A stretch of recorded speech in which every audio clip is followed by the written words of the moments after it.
I would love to introduce our presenter for today, Chantel Bambrick. Chantel graduated with distinction from the Nate Forest Technology Program in 1999 and is a registered professional forest technologist in Alberta. As a CIF Gold Medal recipient, she has spent her entire professional career at FRI Research. Since 2006, she's worked with the Foothills Landscape Management Forum, advancing integrated land management within the Caribou Ranges of West Central Alberta. Highlights over the past 26 years include winning 3 Alberta Emerald Awards for excellence in environmental stewardship, and with 3 different project teams being honored in a blanketing ceremony in October 2025. Chantel has co-managed the Caribou Patrol Program with the Assiniboine-Winnewac Nation since 2012, specializing in partnerships, collaborations, data integrity, and community engagement. She's been the president of the Alberta Envirothon Association since 2018 and was the chair of the Alberta Host Committee for the 2025 International NCF Envirothon, which brought over 500 high school students, teachers, advisors, and volunteers to Calgary for a week in July. And for decades, she has fundraised to provide opportunities for children and youth to experience land-based learning. She values honesty, integrity, and perseverance, and can often be found exploring in the woods, hiking in the Canadian Rockies, or volunteering her time with several local nonprofit organizations, such as the Hinton Owls Junior Forest Wardens. So with that, I would love to invite Chantel to share her screen and begin the presentation.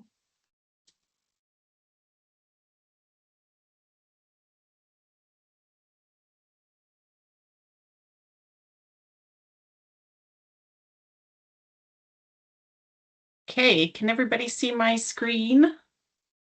Yeah, it looks great. Okay, perfect. Thank you for that introduction. And I'm going to have to check out that website with the previous webinars. Those look amazing.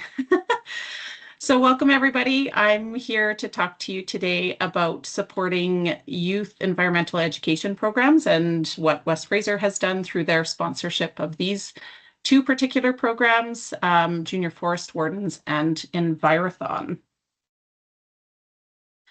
So I'm just going to talk a little bit about who I am and then give you a high-level overview of 2 of these programs. They're both child and youth environmental education programs that were funded, and the work that we were able to achieve that we never could have done without, like with our usual funding streams. The money that we received from the free effort funds were really game-changing.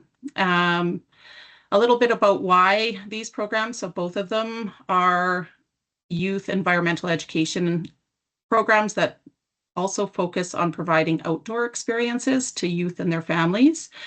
There's a linkage to pursuit of post-secondary studies and careers in environmental disciplines for kids that go through these programs. And we're really just striving to get children and youth to connect with nature so that they care about nature. And I feel, and a lot of us feel, that this is best done on the land. And then I'll wrap up kind of with a call to action. So a little bit about me. I am a mom of 3 grown children at this point. The youngest there, pictured on the right, has graduated from high school and is now in his 3rd year of university. The older 2 actually work for West Fraser. So I have spent many years raising my family. I, as a little kid, spent a lot of time outdoors, and I think just growing up in the country and, spending all of that time outside really made me love everything around me, the trees and the wildlife, and trying to figure out how things were connected and everything was interconnected. I'm an empath, an introvert, so doing presentations like this is not my favorite thing to do, but here I am anyway. I'm a nurturer, an observer, a dreamer, an encourager, and I like to think I'm a champion. And these are 2 programs that I really feel like just needed a champion, and I was willing to be that person to put the time in. And in my 40s, I was introduced to something called 100 Life Goals, and I'd never heard about it before, but it really got me to focus on living with intention in all areas of my life, and kind of allowed me to focus on where I wanted to spend my time. So of course, as my kids were growing up, I, volunteered for everything that they needed me to volunteer for, right? The hockey and ringette and football and all of those things, dance. But as the kids got older, I just really wanted to spend my time volunteering in the community for things that meant a lot to me. And so that was environmental education for children and youth. And I was able to kind of focus on what kind of legacy I wanted to leave. And that leads me to the two programs that I'm talking to you about today. So I'm going to start with the Hinton Owls Junior Forest Wardens. Some of these slides I'm just going to go through fairly quickly because they're not meant to have a lot of conversation around. But Junior Forest Wardens, if you are not familiar, is a program for young people and their families to have fun, develop skills, and get educated in the many diverse aspects of our natural environment. It is a family program, so that means that, families come together. It's not a child drop-off program, so at least one adult or hopefully both parents come with their kids, and we all learn together. Wardens are aged 6 to 18, but younger siblings are also welcome to come. So we try and make our space, comfortable for everybody. And Hinton actually is kind of unique in that they're one of the only junior forest warden clubs in Alberta that has property. So I wanted to acknowledge West Fraser right at the beginning of talking about both of these programs, because the funds that we received through the FRIP program is, they really are kind of life-changing funds. We would not have been able to do the club restoration project without this grant. And so we are super thankful that West Fraser stepped up in this way and provided funds for this to happen, because this is how we normally raise our funds. And it takes a lot of bottle drives and a lot of firewood fundraisers to come up with the amount of dollars we needed to actually get the Lease site restored and in a place where it was safe to bring families back onto the site. So I alluded to or talked about in the bio that, or the introduction that you guys had, that Hinton was the first junior forest warden club in Alberta. And so there is a rich history here and a legacy that we want to respect and honor. Here's a photo that we actually found in one of the buildings from, well, two of the photos from Northwest, the first group in front of Northwestern Pulp and Power. And that, of course, corresponds to the timeline of the first FMA that was issued in Alberta. So these photos, along with many other historical artifacts and paraphernalia and records, were in the buildings that were on our Lease site. And I'm no artist by any means, but this is a sketch that I did for the proposal that went into FRIA. And so our Lease site borders the Athabasca River and the Athabasca Riverfront Park. And it's essentially an access road, like a loop road, that has what we call the area in yellow is what we call the high use maintenance area. We call it the clubhouse complex, but really it's not a complex anymore because there's just one building left. And the red area is kind of a low use maintenance area, so not as much disturbance there. I think previously they used to have all of those campsites. They're really kind of overgrown and not as visible anymore. In 2019 or 2020, the town of Hinton actually had this whole area fire smarted. So that was also through FRIA funds, through a different funding stream. But essentially that created a few other hazards for us to be concerned about with kids running around. But in general, this was a very good thing that this happened to this property and when it happened, because for those of you that are familiar with the Hinton area, we fully expect at some point that a wildfire will go through this area, and Hinton actually is actively involved in kind of fire smarting around the community right now. This is a before picture. So these buildings were donated to the Junior Forest Wardens Club in 1992 from, at the time, Wildwood of Canada. But after the property sitting vacant for a number of years and no maintenance being done, you can see that they really fell into disrepair and were quite a safety hazard as we started to get the program up and running again in about 2020, just at the start of COVID. And we really felt like bringing children and families to this site wasn't the best idea. We were kind of desperate to find funds to get rid of some of these buildings. And so this whole process started with us trying to figure out, was there anything to salvage? And as it turned out, we had an inspection done, and the only building that was worth salvaging was our clubhouse building, which is basically used as our indoor classroom. It needed a lot of work. There was a hole in the roof. There was some water damage, but we were able to get this FRIP grant through West Fraser. And so essentially we started the work. So this project started in 2022. Yeah, there was a lot of heavy equipment on site for a number of months. And some of the time was actually donated in kind. So we had to work around other people's schedules. And of course, we work full time, and this is a volunteer gig.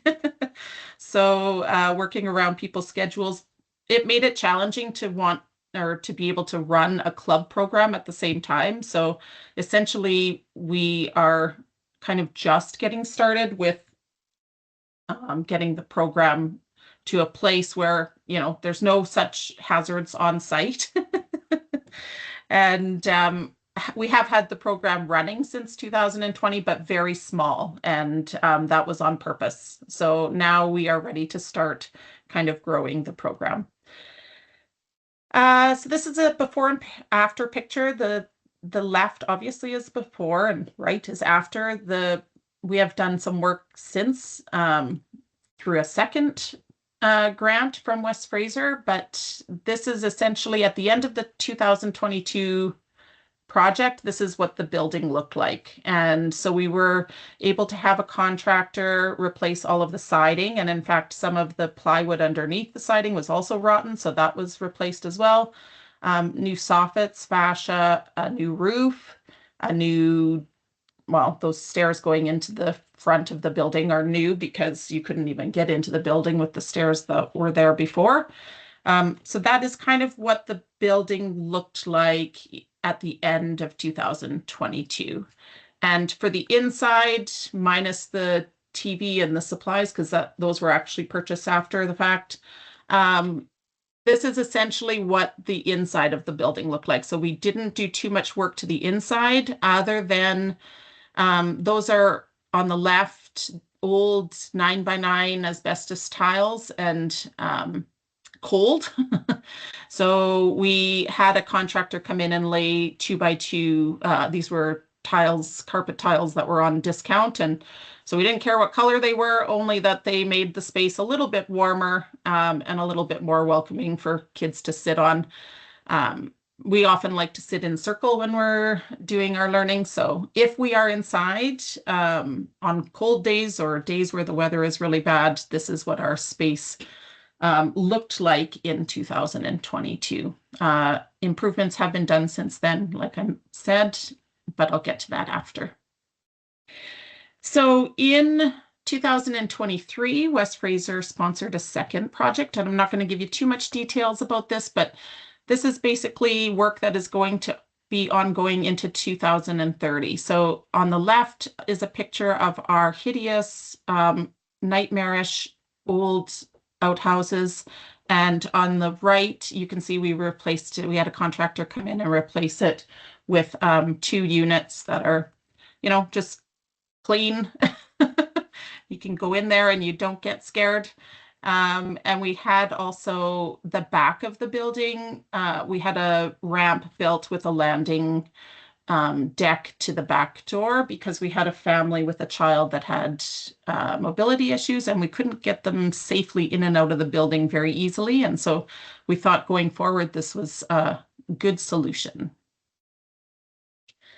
The fire pit area was redone properly in 2024, and I say properly because you can see the before picture on the left is basically an old rusted out culvert with that, I don't know, it had been cut with tin snips or what, but it wasn't a very safe fire pit to have for young kids to be around. And so we had a contractor come in and kind of dig out an area and surround it with gravel. We had Mark Deagle, who is a kind of a famous log builder in the Hinton area. He built some log benches for us, and we will actually be working with him in the future on an outdoor classroom. And then we had all of the picnic tables that were in complete disrepair replaced. And so more work ongoing, but this is where we got to at the end, kind of end of 2024, I would say. There was a lot of work that was done in 2025 and will continue. So our vision for the future is maintain the site, continue with maintenance. The sketch here is actually from Mark Deagle. He was on site 2 weeks ago and looked at the outdoor gathering area, and he's kind of sketching out what he thinks would be appropriate in that space for an outdoor classroom. So we're really just looking for something that's kind of covered, but allows us to be outdoors. I think during one of the weeks, I was showing the kids the plant press that I had done at NATE in 1998. And it started pouring rain, and it just would be nice to have a safe outdoor space that is covered that we can kind of teach the kids outside. So that is to come, growing the program. Like I said, we started out small. We are still a small program, but we would like to grow it back. Hinton always had a strong JFW program until those families graduated out in 2015. And so, yeah, we'd like to get back to where we were. And like I said, honoring the history. And so part of that is through interpretive signage that we're going to add to the property. And just, yeah, sharing some of those photos and, kind of explaining things on signs. We have a lot of people that walk that property throughout the year. So we'd like to just kind of share some of the beauty of Alberta's forests and the work that's being done to honor that. This is currently, I would say, current-ish, what the building looks like now. So ongoing, we had work done in 2025 where we replaced the front and back door with steel doors so they can't be kicked in and can't have all of our things stolen anymore. We had internet brought in so we could have motion security cameras put up. We added an outdoor shed and I don't know, probably $7,000 worth of gravel. So there's a parking lot now. The road is in good shape, and yeah, just more to come. Years of love and attention to a property that needed it, and so we're excited about the work that's been done. And that is all I'm going to give you for now. It's a high-level overview of junior forest wardens, and